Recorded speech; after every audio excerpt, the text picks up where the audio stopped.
I'm a fire in my laser. I don't even know what that originated from, to be honest. I'm firing my laser? It originated from the Sparta episode. Where he goes... The Sparta episode? The 300 episode where he's about to kick the guy in and he goes, I'm a fire in my laser. Episode of what? Huh? Episode of what? No. 300. The movie. Yeah. The meme. What's the meme from? Oh, I just made it up. Internet confuses me.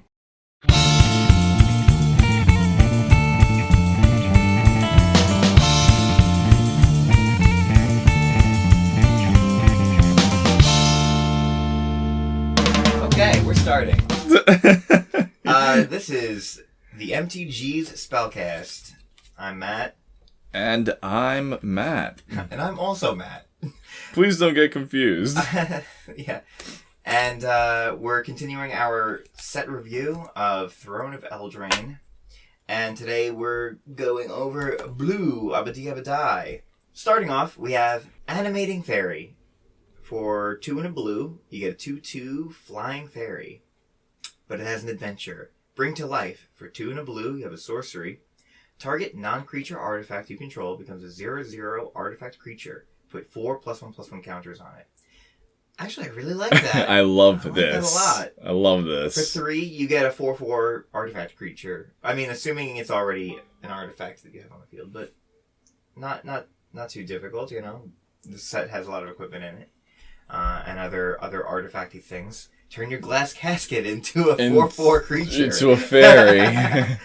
And then you get a 2/2 flyer for 3, which is the going rate for flyers, really. So yeah, and the bring to life effect, which is the adventure, is well worth it. I'm just picturing this glass casket like now walking around with like a sleeping person in it. I'm envisioning more like a sword growing arms and legs and just running up to people and attacking. Oh, I love it. It's like the sword familiar from Symphony of the Night. Exactly. Ah! Swipe. Oh yeah, it would actually say that when it attacked. Oh, man. Brazen Borrower, which is a 1 blue and a blue fairy rogue with flash, flying, and Brazen Borrower can block only creatures with flying, and it's a 3/1. However, we have an adventure on it as well called Petty Theft, which is 1 and a blue. It's an instant speed, and it says return target non-land permanent an opponent controls to its owner's hand. So you got a built-in boomerang on a creature, pretty much. Oh, I love Boomerang. Yeah, and you can't go wrong. Anything that returns cards back to the player's hand, you really can't go wrong with. And for just 2, 1 and a blue, that's fantastic. And then you can play the 3/1 fairy, which at any time you can even play it on your opponent's turn because of the flash. So you can kind of sneak in like a little little attack. Yeah, I this like is it's a good card. Like it's good all around. It's got an alternate art, and the alternate art is ugly as hell.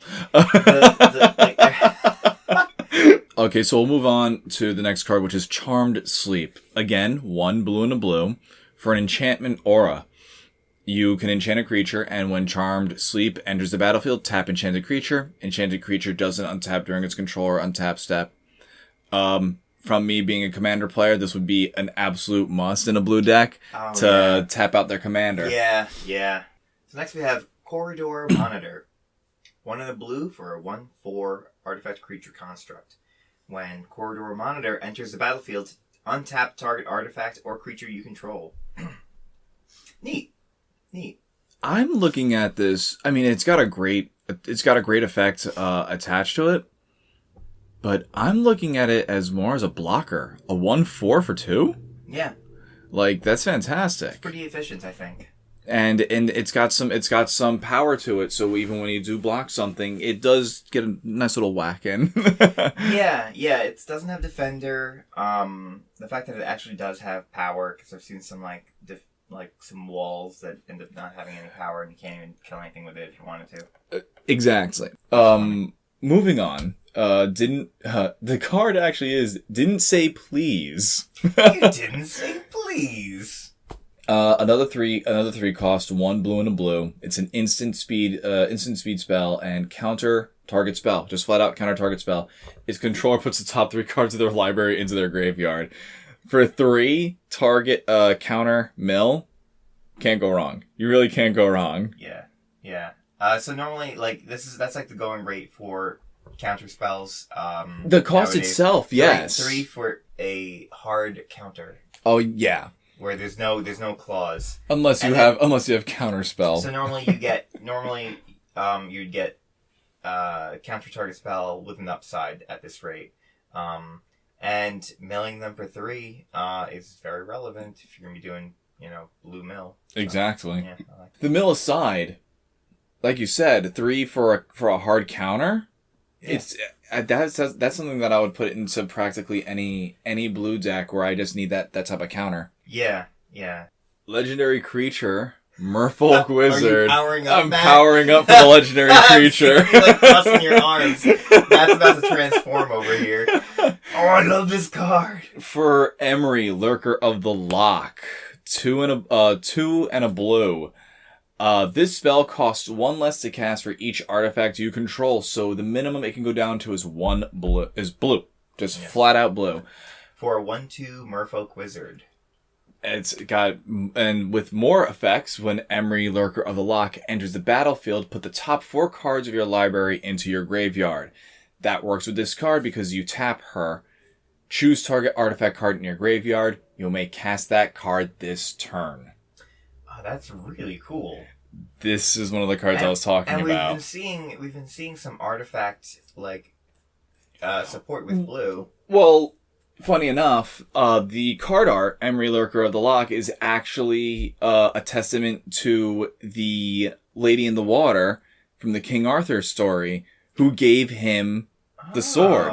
Oh, that's cool. That's why she's holding a sword. And she's holding a sword, so it's the story of the Lady in the Lake that gave King Arthur Excalibur. Oh, that's cool. So, next card. Take it away. Fave Wishes. 1 and a blue for a 1/4 flyer. And it has an ability, 1 in blue, discard 2 cards to return Fave Wishes to its owner's hand. What? This adventure is stupid. So the adventure is granted 3 and a blue for sorcery. You may choose a non-creature card you own from outside the game. Reveal it, put it into your hand. Okay. What? So in a tournament setting, outside the game means your sideboard. Does it really? Yes. Okay. For at home kitchen table magic, run to your collection. It's whatever you and your friends decide it is. You run to your collection box, look for Damnation, and play it. Yeah, basically. I'm gonna get Armageddon, or I'm gonna go get Necropotence. Like something stupid. Yeah. That is a little fun. That's kind of cute. I say it's stupid because you really don't see that effect all that much. Yeah. I think there's only one other tournament legal card that has that effect. Well, there was the Eldrazi one. Exactly, yeah, exactly. Coax from the Blind Eternity. There you go, thank you. That's the only other card that's tournament legal that I know of that has that effect. This effect is very popular in Silver Bordered. You see it a lot in those, but other than that, you really don't see that effect. Yeah. You'd rather throw this down on turn 2 as a 1/4 flyer. Nice. Actually, you can just do that because you can always bounce it later with its own ability. Exactly, that's the whole point of it. So and then turn 4, you can, play it to go grab a spell, and then play this as a flyer afterwards, and then bounce it again, and grab another spell. So, it's actually kind of awesome as a little value engine. I kind of like that. Yeah, it's got its own way for you to bounce it back to your hand to continuously get that effect. Yeah. Also, the alternate art for this card is fantastic. Yeah, that's really awesome. Fairy Vandal. 1 in a blue for a 1/2 flash flyer, Fairy Robe. Yeah, I know, I see you liking that part. Whenever you draw your second card each turn, put a 1/1 counter on Fairy Vandal. Oh, that's cool. There's a lot of blue cards this set. A lot of fairies that have that effect. Draw your second where card, when you draw a second card, you get an something. additional effect. Yeah. Next card, Folio of Fancies. I really like this artifact. It's 1 and a 2 for an artifact. It's 1 what? 1 and a blue. 1 and a blue. 1 and a 2. 1 and a 2. 1 and a blue for an artifact. Players have no maximum hand size. All players. It benefits everybody. However, it's got 2 tap effects. First tap effect, its cost is XX. Each player draws X cards. Nice. So you put, say, 2 mana into it, everybody draws a card. Everyone draws 1 card, yeah. Its other tap effect is 2 and a blue. Each opponent puts a number of cards. Each opponent, so this doesn't affect the player this time. Each opponent puts a number of cards equal to the number of cards in their hand from the top of their library into their graveyard. I love the 1-2 punch of this card where it's like sneaky. It's like, oh, everybody let's draw cards, and it's like, everybody let's mill cards. So basically, what you do is you play Folio of Fancies. You make them draw. This is if you have like a good amount of mana. Make them draw like 2 or 3 cards. Play Corridor Monitor. Untap this artifact. Now make them mill. Shit. Yeah. That's awesome. Next card. Frogify. Do we really even need to go over this card? This is a reprint, isn't it?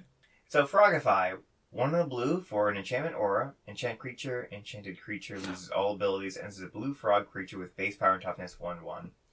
So, throw it on their creature, turn it to a frog. Bye! Good in Stop Commander. that. Actually, really good in Commander. Fantastic in Commander. Turn their commander into a frog. Nobody attack it. Nobody block his commander.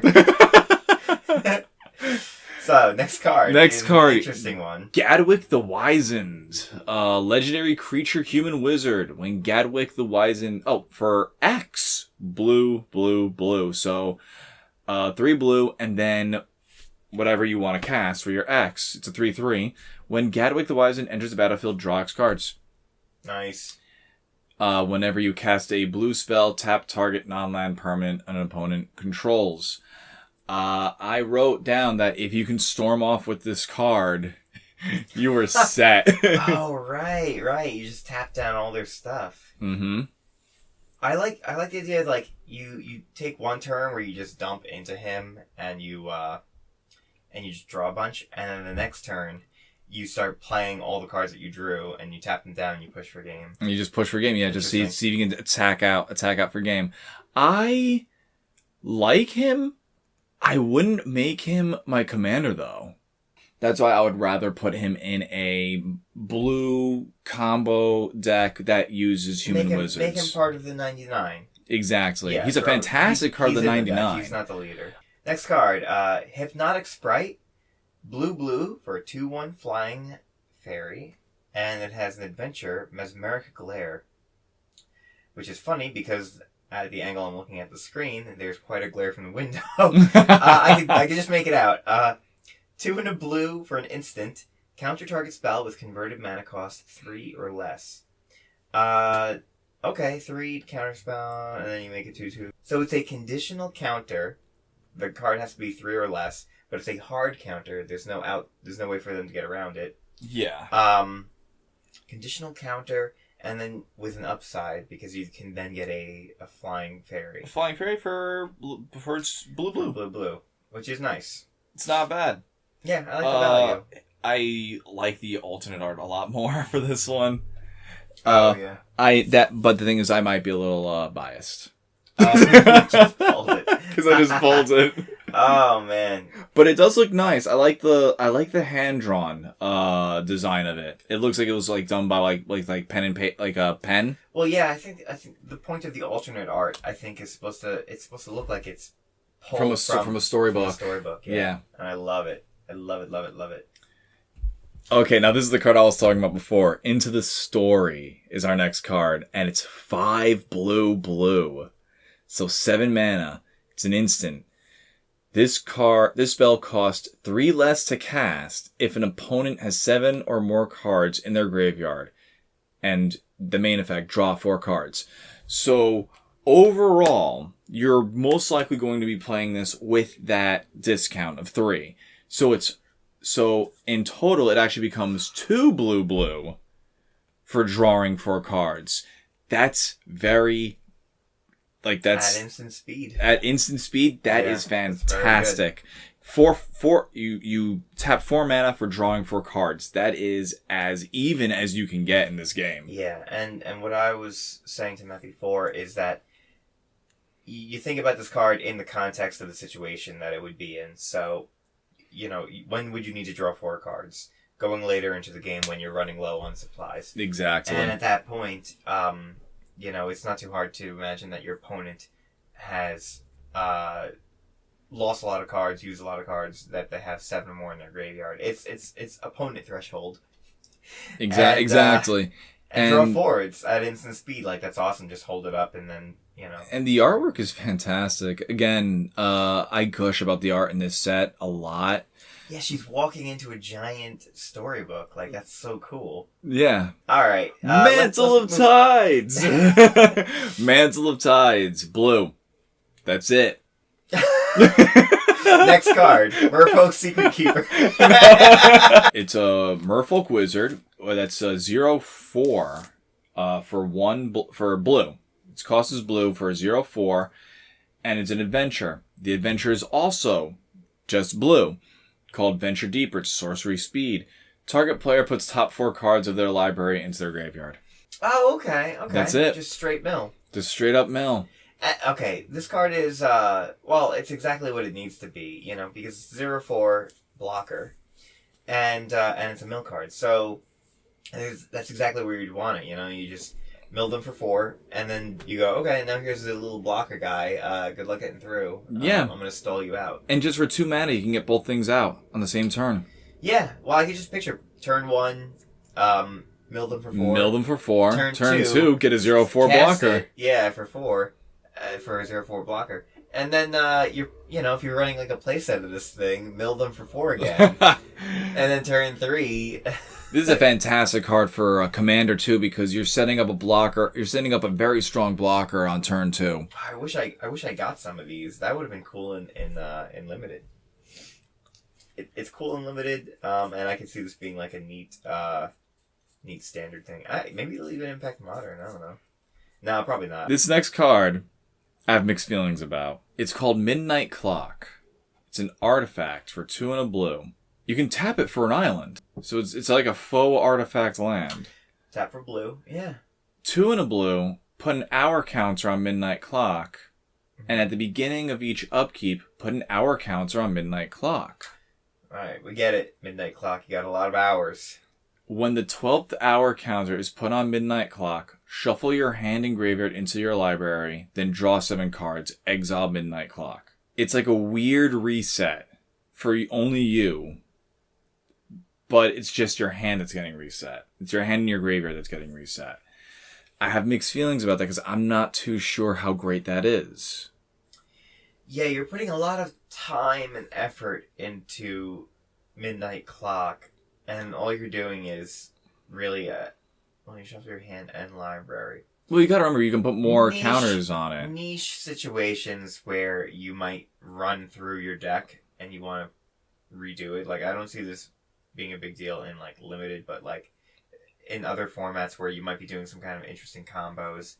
Like, I can see this being and, used. I mean, you draw 7, so, like, yeah. if it's late game and what I would probably do is I'd put this out on turn 3 as, like, a little bit of ramp.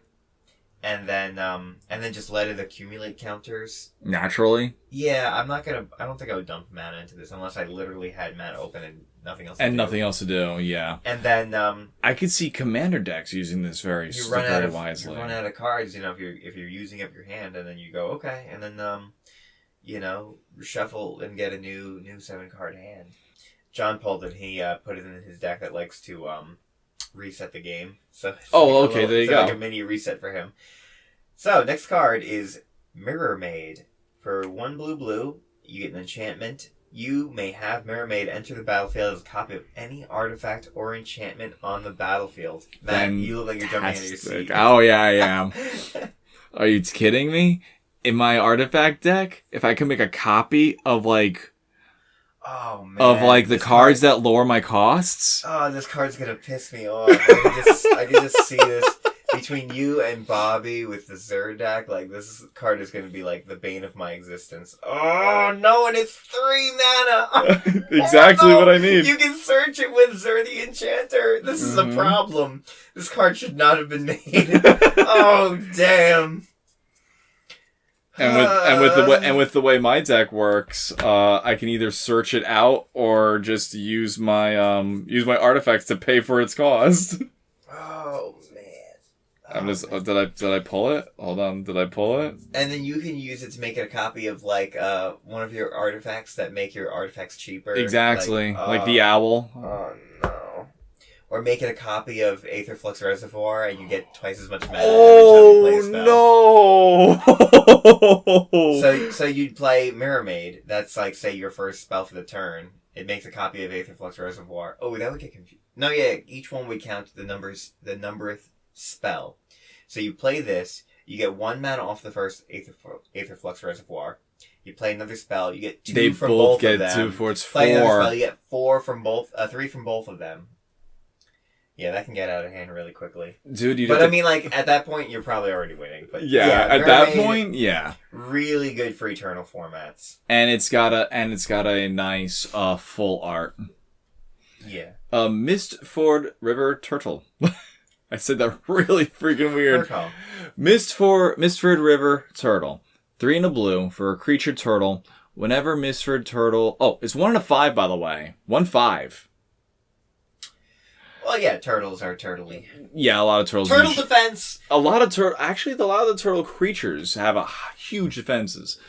Whenever Mistford Turtle... big butts, they cannot lie. The biggest butt, and they just sit down on you. Whenever... Oh my god, man! Did you mean for that to sound dirty? No! What are you thinking big about? Butt sitting on you? Oh. That can be taken a number of ways. I'm talking about a turtle. A gigantic turtle sat on you. Whenever Mistford River Turtle attacks, another target attacking non-human creature can't be blocked this turn. You don't get your turtles through. Yeah. Fun. Or your merfolks. What else is there to say? There's nothing more to say other than that. Moonlit Scavengers. 5 and a blue for 4/5 Merfolk Rogue. When Merfolk Scavengers enters the battlefield, if you control an artifact or enchantment, return target creature an opponent controls to its owner's hand. So... I don't like this card. Yeah. Contingent, bounce. 4/5. Ugh. I just feel like... It's 6 for a 4/5. It has the bounce, but... Nah. When you start getting... Yeah, the thing is, like, ETB effects are nice on little creatures, you know. Get a little value, get a body. ETB effects like this on big creatures, like, I just can't help but feel like the longer you have it out, the more you're like, I wish this body had something else going for it. Yeah. You know, you have a 4/5 that can't, you know, it's not vigilant, it doesn't trample, it has no evasion, like, there's nothing to it afterward. But yeah, you put it out, and I'm just going to assume that you control an artifact or enchantment. You might not. Yeah. I'll assume that you are. So you play this, you bounce, okay. Angler Drake, if I'm remembering the name correctly, it should be up on the screen now, is like a 4/4 flyer for 6. Same cost, same general body. It also returns a creature to its owner's hand. Mm-hmm. But then it's also a flyer. It has evasion. And it's got... And that could take you to the end of the game. And it's a 4/4, so it's got the toughness and the power to back it up. It's basically the same body with the same effect, except that it also has flying. So this is like chumpable. Like, you can just keep on swinging in, like, alright, here's a 1/1 human, I'll block it. You know, like... Yeah, for a 4/4 flyer. Like, I don't have a flyer! No! In fact, I don't want to give it any more time, except to say that this is another one of those cards I've been noticing lately. Somebody keeps on drawing these cards, making human-like creatures looking very large. Like, the perspective that they're giving them makes this look like it's a very large being. Okay, so, Mystical Dispute. 2 and a blue for an instant speed. This spell costs 2 less to cast if it targets a blue spell. At minimum, it can cost only 1 blue, and you counter target spell unless its controller pays 3. Oh, yeah, okay. So that's kind of cool in the mirror match. Yeah, and definitely in Commander, where like you're gonna see blue. Yeah, and the great fact about it is, it costs less if you're countering blue right off the bat.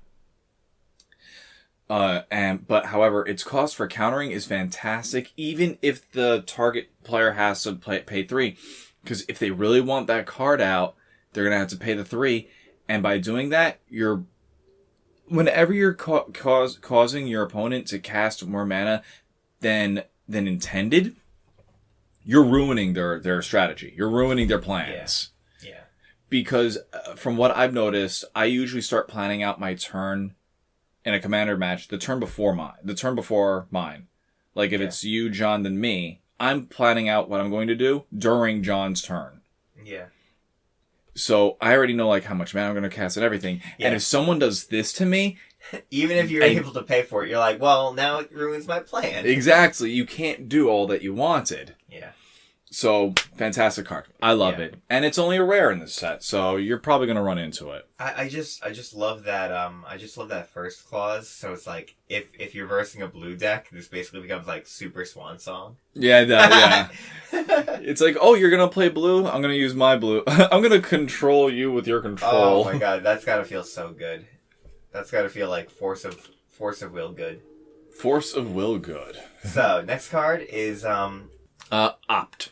Opt. Blue. Reprint of Opt. Yeah. Oh my god, yeah, you're right. You're right. Okay, next card is Overwhelmed Apprentice. I like this card. I really like this card. Okay. It's a human wizard, for just blue, 1/2. When Overwhelmed Apprentice enters the battlefield, each opponent puts the top 2 cards of the library into their graveyard. Then you scry 2. Wow, this is a really nice card. It's fantastic. Mill each opponent, which we don't see that enough. We really don't. Mill each opponent, and then you scry 2. And scry 2 is so much better than scry 1. How much better? Twice as good. No, it's not even twice as good. It's not even twice as good. You know what's twice as good as scry 1 is scry 1, scry 1. You know what's even better than that is scry 2, because you can see 2 down. If you scry 1 and then you like the card and you put it on top, scry 1 doesn't matter to you anymore. It doesn't. Scry 2 will always be good, because if you see one card you like and one card you don't, you bottom the card you don't like. When you scry 2 again, you see another new card. True, you're right. Scry 1 gets old really fast. Scry 2 never gets old unless you see both cards you like and you're like, leave these on top. No, if you scry 2, can you change the position? You can change the position. You can keep going deeper and deeper and keep one card on top that you know you want next turn and keep getting rid of the other card. Scry 2 is really, really different from Scry 1. I can see where you go. I see where you're coming from. And when I see Scry 2, there's like something in me that kind of just like, you know, it's definitely something we could use more of. So definitely. I approve. It's got the M² approval.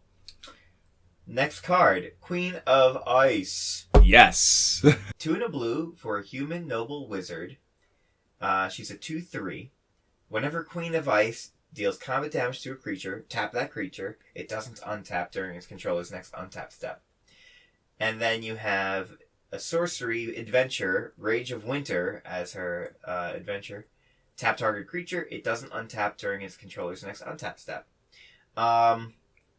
I like this card. What do you think of this card? I like it. Right off the bat, for its adventure, tap target creature. Bam. Tapping target creature. You're good to go.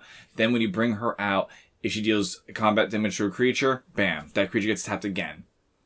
They don't untap the next turn. Bam. It's a tempo win. Yeah. It's a tempo win. And the alternate art is, again, fantastic. And also, just as like to keep this as a blocker, she's got a big butt. Bam. They don't untap. Yeah. So yeah, there you go. You are shaking me. I don't know if that's... I'm guessing that's not coming up on the mic because it's slow, but...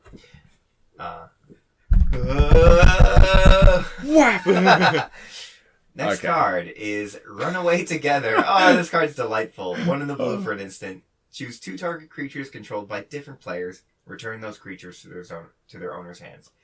And it's got like this like... It's got Quasimodo. Quasimodo and some other person. And the other person's throwing rose petals or something like that as they're running. Controlled by different players, though. So I guess more relevant in multi-man, or if you're gonna reuse one of your ETB effects. Yeah, neat. It's nice. And for the fact of you choosing 2 target creatures controlled by different players for just 2, that's not bad. Yeah, I like this for multi-man. I would totally like to splash this. So, Sage of Falls. Sage of the Falls. Oh, shoot. Sage of the Falls for 4 and a blue. 4 and a blue for a 2/5 Merfolk Wizard. Can you see his legs? Does he have legs? I can't see. But if he's standing in the falls, I would assume he has legs. Yeah, he's probably got freaking legs. His effect is whenever Sage of the Falls or another non-human creature enters the battlefield under your control, you may draw a card. If you do, discard a card. Okay, so when it enters or another merfolky guy enters, you loot. Which is the merfolk effect, looting. Yeah, merfolk looter. And he's your engine for when you draw your second card for your turn. Yes, so he plays into all that other blue sub-theme. For 5, I'm a little bummed that it's 5 cost. Yeah, it's a while before you get that effect. I mean, he's a 5 blocker, but he's only got 2 power, and even though he does have the added effect of drawing, it's when other creatures enter the battlefield as well. And since you're paying so much for him to come out to begin with, you probably won't be able to get that effect off the same turn you get him out. You're going to have to wait a turn anyway. It's like, who's this card for and when is it for? But, alright, it's a card. This next card is so tiny. It's literally the name. Its cost is so tiny, too. It's only a blue, single blue, for an aura, flash, enchant creature. Enchanted creature gets -2 power. It gets -6 power instead as long as its controller has 7 or more cards in their graveyard. Again, opponent threshold. Mill. Blue is doing this very obvious blue mill strategy. It's very weird because it's really feeling like blue in this set wants you to have a lot of cards in hand because of all the draw. Yeah. Because of all the effects where you draw a second card, you get an added effect. But it seems to also want you to mill your opponent a lot, too. Well, this card makes sense for what it's trying to do. Like, I love a design that knows what it wants and does it well. It's only a single blue mana. It's cheap. It has flash. It reduces a creature's power. It reduces it more if they have more cards in their graveyard. So what I see is that you're milling them, you're stalling, you're trying to hold up answers. So they go to attack you with something beefy that you weren't expecting. And you quick shrink it, and then save yourself. And yeah, it's a perfect fit for a mill deck. I like it. Yeah. Next card, Steel Gaze Griffin. It's a 4 and a blue for a 2/4 creature griffin. It's got flying, and whenever you draw your second card each turn, again that effect, Steel Gaze Griffin gets +2/+0 until end of turn. So you'll have a 4. So when you get its effect off, you will be having a 4/4 flyer. Yeah, 4/4 for 4. However, 5/4/5. I don't like the card. No. Because it's originally a 2/4 for 5. For 5. Let's not forget, people. You do have that added effect that it gets +2/+0 until end of turn if you draw your second card. But what if you don't draw your second card? And it's only once. It's not like you have like a higher ceiling. Like the ceiling on this card is 4/4. It's 4/4, and that is it. Yeah. So a contingent 4/4. Exactly. I don't like it. Yeah, you're overpaying. What I like to say is that cards like this are holding the card hostage. Like the card isn't good until you meet this requirement. That's not good that's not something you want. Yeah. You want to have a card that you can find use for and then get the added benefit if you can get the added effect. Yeah, stay away from this card. It's a trap. It's not good. I will give it no more time. Next card is Stolen by the Fae. See, this card weirds me out. And it's the alternate art because they went full card art with that one. It's not just blown up. What is this weird? No, they still zoomed in, but you're still getting more of the art because look, they lowered they got rid of the flavor text. Oh yeah, they moved it down. So why did they do it with this one but not the other ones? Who knows? I'm I'm just also getting a little glare from my angle, so I have to like keep moving my head to see. I'm just baffled by their choice. Yeah, it's a little strange. It was like a little tiny. The way I look at it is the appeal of these alternate frame cards is just like a little bit more of the artwork. No, it's not more of the artwork showing.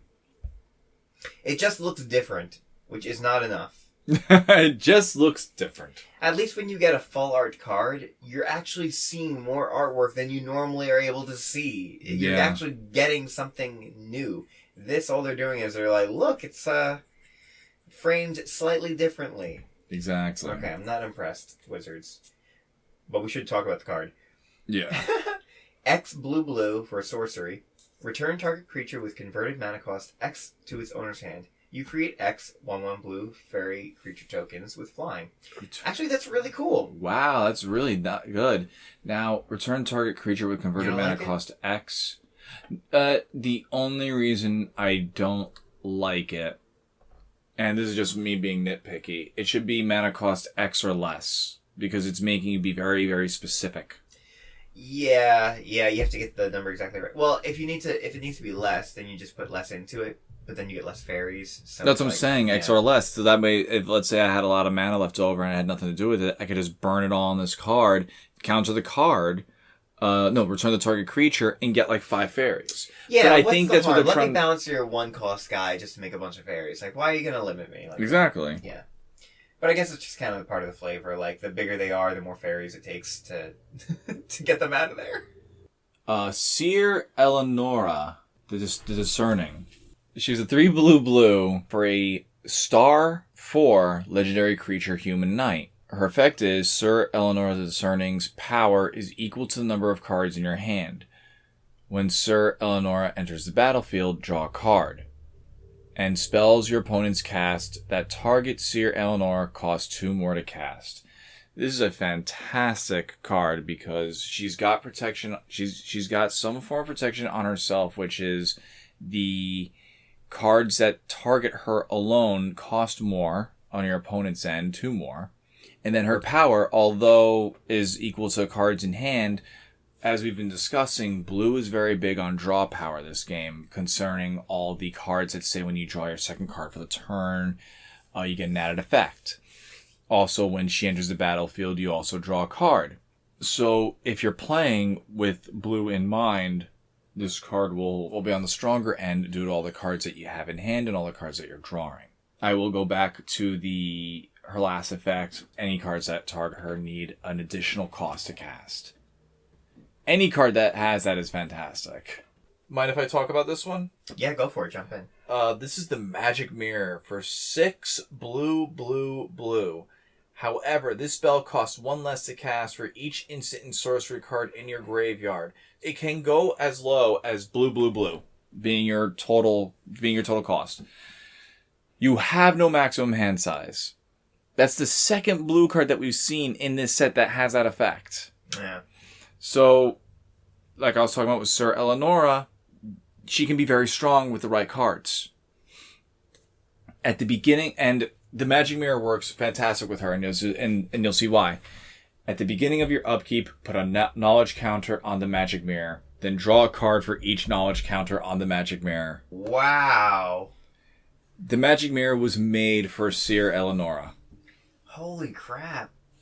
So you keep drawing more and more cards. Every turn you're drawing more cards, and Sir Eleonora gets stronger and stronger, and if your opponent tries to get rid of her, they have to pay more to try and get rid of her. I've noticed that these this cycle of legendary artifacts in each color have first off the cost reduction effect. Mm-hmm. And then effects that can really take you into the end of the game. I think that's really cool. Yeah, they're all like that. And also, if you've noticed, every legendary artifact has the character that they work with in the art. Oh, okay. That's cool. I didn't even notice that. That's Eleonora in front of the mirror. Oh, man. That's cool. Very flavorful. Again, like I said, I'm in love with those cards. I love the legendary artifacts of this set. I got the white one. The white one's really cool. I need to trade you for that. Control your +1/+1. I need to trade you for that. That's the Knights, right? Yeah. And yeah, you need that. I would consider it. Next card, Tome Raider. Yeah, not Tomb. I almost said Tomb. 2 and a blue for a 1/1 flying fairy. When Tome Raider enters the battlefield to draw a card. Fairies always had that like little draw a card clause, either when it dies or when it enters. That's like kind of like the fairy thing. Yeah. And it goes in line with the other cards in the set, the blue cards with the sub theme of draw a second card get an effect. Exactly. So Tome Raider sets that off. You're getting 1/1 flyer for 3, which is okay considering it replaces itself, and it's synergized with the other cards in the set. So nice addition. Turn into a pumpkin is the next card. This card scares me because the art looks so creepy. It is. Oh god! Turn into several pumpkins. For 3 and a blue, return target non-land permanent to its owner's hand. Draw a card. It's also got the Adamant ability. We haven't seen this in blue yet. This is our first Adamant card. Yeah, seriously. Its Adamant. Its effect with Adamant is create a food token. So you're paying 4 mana at instant speed to bounce a card and draw a card. So that's basically like Boomerang and a clue token. So you're getting your mana's worth. They're combined. Usually you get, a lot of times if you have 2 effects added into one card, you're paying it with something. But this actually kind of just has an upside. So as long as you're okay with that 4 mana upfront cost, you're getting some good value with this card. You're getting a lot of good value, and I do want to say that a lot of people were turned off by the food tokens because they're like tap 2, sack it for 3 life. There are a lot of cards in this set that use food tokens in very different ways other than sacking it for the 3 life. As you see in the later colors, black uses food tokens very differently. Next card is Unexplained Vision. For 5 mana, 4 and a blue. You get a sorcery for draw 3 cards. Adamant, if at least 3 blue mana was spent. Scry 3. Scry 3. And you were just talking about Scry 2. Yeah. It'd be nice if you scryed first, but I'm fine with draw 3, scry 3. Because first of all, you're getting the 3 that you did, and then you get to see 3 cards later. Set up your next 3 turns. Yeah. That's a cool card. It's a good card. And 5 to draw 3 is okay. 5 to draw 3 is... You really need that upside, though. You want the Adamant effect added for the 5/3 to be worth the cost that you're spending. Yeah, I wouldn't do this more than 2 colors. Oh, next card. Vantress Gargoyle. It's 1 and a blue for a 5/4. What is this gotta be a downside. What is this? Artifact creature Gargoyle. Flying. Vantress Gargoyle can't attack unless defending player has 7 or more cards in their graveyard. And then Vantress Gargoyle can't block unless you have 4 or more cards in hand. But you tap him, each player puts the top card of their library into their graveyard. Okay. So you can get him out. Get him out cheaply, use it to mill, and then start swinging in. Once opponent threshold is reached. You swing in. With it. That's not a bad card. That's not bad for 2? Yeah, that's kind of cool. And it's each player. You know what I've been saying about each player milling? Mm-hmm. I would totally run this in a mill deck. You just got to remember you're also milling as well. Can't block unless you have 4 or more cards in hand, though. That's tricky, though. Well, because if you're milling, you'd rather block than attack. Yeah, but again, you also got to remember this. Remember, the color blue is all about drawing and discarding. Yeah. I mean, drawing and milling. So. Yes. So you get the tools. Vantress Paladin. Oh, another Vantress. Human Knight. For the 3 blue for a Human Knight, flying, and Adamant. If at least 3 blue mana was spent to cast a spell, Vantress Paladin enters the battlefield with a +1/+1 counter on it. 3 flyer for 4. There's that Adamant that we've been seeing. 3 of the color, get a counter. Pretty standard. Would I be okay with 4 mana 2/2 flyer? Probably not. Would I be okay with 4 mana 3/3 flyer? Yeah, okay. It's iffy. I'm iffy on it.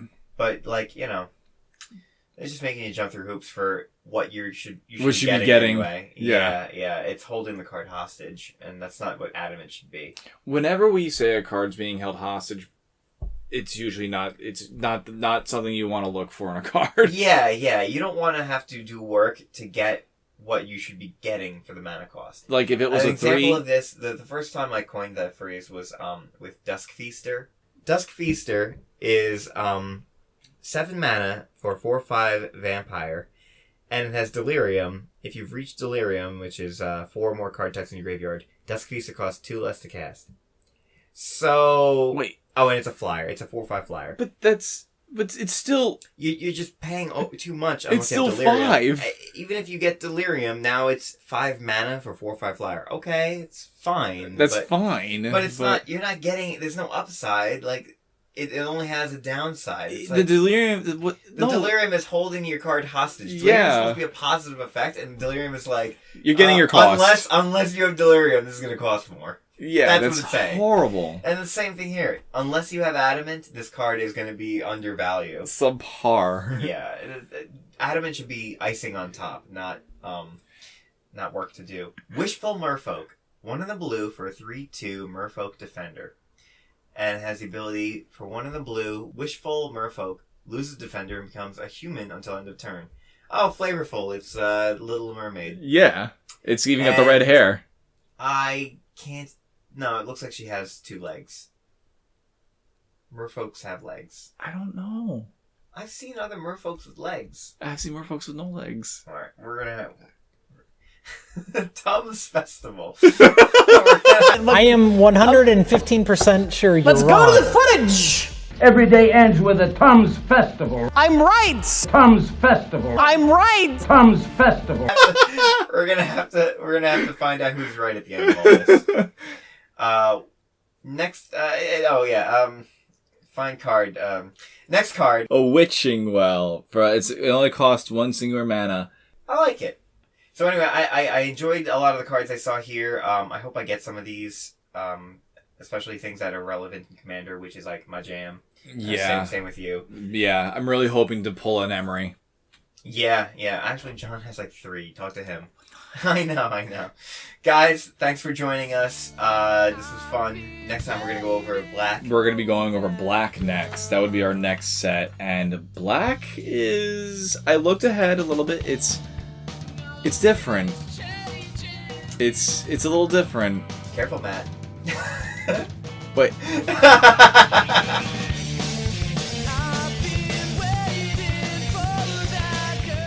It's a pointy defender. It blocks for you with a big old spear sticking out there.